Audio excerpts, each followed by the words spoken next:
चिंतेचा विषय आहे बंधूंनो.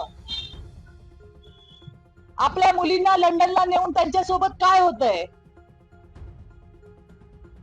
आज ज्यांनी स्टुडंट विजा काढून ही तजवीज करून या मुलींना लंडन पर्यंत नेलंय, इथे त्यांचे घरी खायचे वांदेत. कोणी फंडिंग केलं, कुठून पैसे उभे राहिले, या सगळ्या गोष्टीची चौकशी येणाऱ्या दिवसात होणार आहे.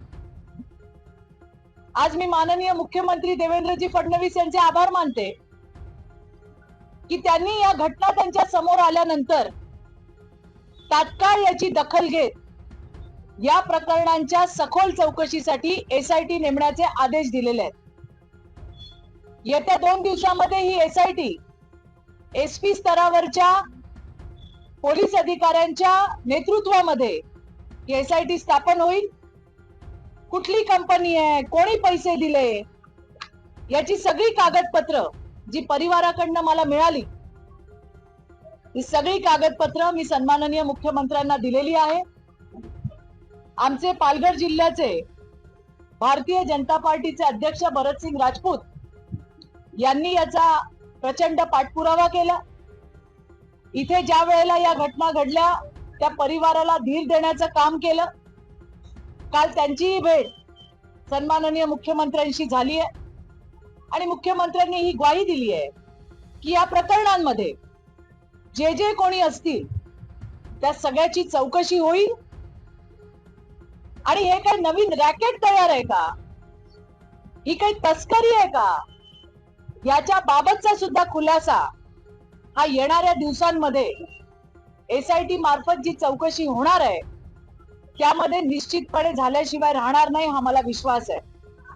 पहिल्याही प्रकरणामध्ये जो आरोपी आहे त्याला शिक्षा होणारच आणि या दुसऱ्या केसेस मध्ये अर्ध्या तासात 4 परिवारातल्या 4 मुलींच्या केसेस माझ्याकडे आल्या. मला माहित नाही की अजून अशा किती केसेस असतील, मला माहित नाही अजून अशा किती मुलींना लंडनला नेण्याचं कोण प्लॅनिंग करत असेल, पण हे संपूर्ण रॅकेट उद्ध्वस्त करण्याचं काम हे राज्याच्या मुख्यमंत्र्यांकडून होईल, हा मला पूर्ण विश्वास आहे. या परिवारातलेच एका मुलीचा भाऊ आज माझ्या सोबत आहे, त्यांचा परिवार इकडे आहे आणि त्यांनी जी आपबीती सांगितली ते ऐकल्यावरती जीव कापून निघतो की कशा पद्धतीने मुलींसोबत, आपल्या मुलींसोबत अशा पद्धतीचे खेळ सुरू आहेत. मी विनंती करीन त्यांना की त्यांनी जी काही घटना घडली आहे, हो, ते आपल्याशी संवाद साधतील.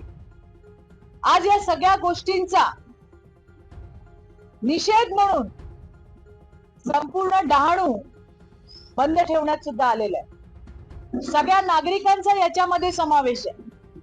उत्स्फूर्तपणे लोकांनी आज बंद ठेवलेला आहे की ही जी कीड आहे ती पूर्णपणे उद्ध्वस्त केल्याशिवाय आम्ही कोणीच स्वस्त बसणार नाही.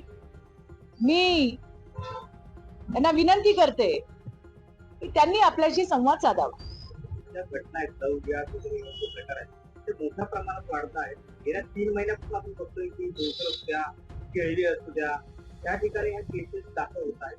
नेमकं गृह मंत्रालय तुमच्यावरती काही कारवाई करण्यात 100% SIT स्थापन केली आहे. SIT स्थापन केल्यानंतर या संदर्भातले म्हणजे ज्यांनी लोन पास केलेत, या कुठल्या कंपन्या आहेत, कुठून कसे कसल्या पेपरच्या बेसवर लोन पास केलेत, कोणी फंडिंग केली आहे, कुठून पैसा आलेला आहे, याची सगळी छानबीन हे मुख्यमंत्र्यांच्या आदेशाने त्या ठिकाणी होणार आहे. मला विश्वास आहे की येणाऱ्या दिवसामध्ये असल्या जिहाद्यांची पाळंमुळं उद्ध्वस्त करायचं काम हे महाराष्ट्र सरकारकडनं होईल. आज परिवार पुढे आलेले आहेत, असे अजून कित्येक परिवार असतील बिचारे पुढे आलेले नाहीयेत आणि त्याच्यामुळेच आम्हाला त्यांना सांगायचंय की आम्ही सगळे तुमच्या सोबत आहोत. ही लढाई एका परिवाराची नाही, ही लढाई आपल्या सगळ्यांची आहे.